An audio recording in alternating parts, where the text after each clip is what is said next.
In de aanloop naar een burn-out zie je dat niet zo. Je gaat nog altijd op café met vrienden en je nodigt nog altijd vrienden uit en je praat, maar er zijn dingen, je weet niet wat er aan het gebeuren is. Je voelt het ook niet zo. C'est un état d'esprit qui effectivement au départ n'est pas conscient chez la personne et c'est des personnes proches qui vont souvent lui faire constater qu'elle a changé d'attitude ou de comportement en fait, ces derniers temps. Eigenlijk het moment dat het echt te erg begon te worden, was toen als ik ineens op een maand tijd, ik denk 15 of 20 kilo afgevallen ben. Dus toen begon iedereen wel aan te zien, er scheelt iets. Maar ik ontkende alles. Hè. Ik voelde mij goed. Het is te zeggen, ik werkte bijna dag en nacht. Alors souvent la personne qui est en burn-out, elle va un peu s'enliser dans des stratégies d'adaptation qui ne sont pas efficaces. Je vais vous donner un exemple. Une dame me dit « La journée, je fais du travail anodin. Je range mes classeurs, je réponds à mes mails, je fais de l'administratif. Et puis le soir, quand je me suis occupée des enfants, quand je récupère un peu d'énergie, que j'arrive un peu à me concentrer, je vais travailler sur le fond de mes dossiers jusqu'à 3 heures du matin. Je me lève fatiguée, j'arrive au travail, je n'ai plus l'énergie pour faire des dossiers de fond, donc je fais des choses anodines. Et elle nous parle d'efficacité inversée, quelque part.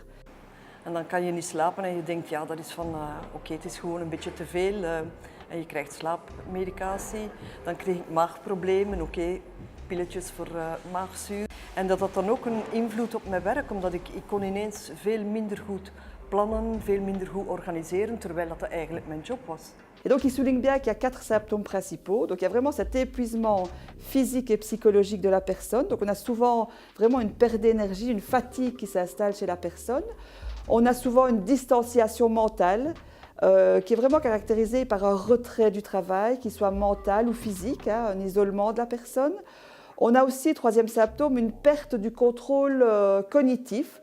Donc vous avez des personnes qui n'arrivent plus à se concentrer, à mémoriser, à utiliser les règles de base cognitives qu'elles doivent utiliser. Donc c'est vraiment quelque chose qui touche au ralentissement quelque part du fonctionnement cognitif. Petit à petit aussi un isolement un peu avec mes amis autour de moi, voire même au niveau de la famille.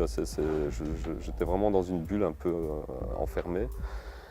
Je bricolais chez moi, je rangeais, je bricolais. Donc je passais mon temps dans la cave à faire des bricolages, enfermé dans une caverne. Et puis vous avez aussi la perte du contrôle émotionnel.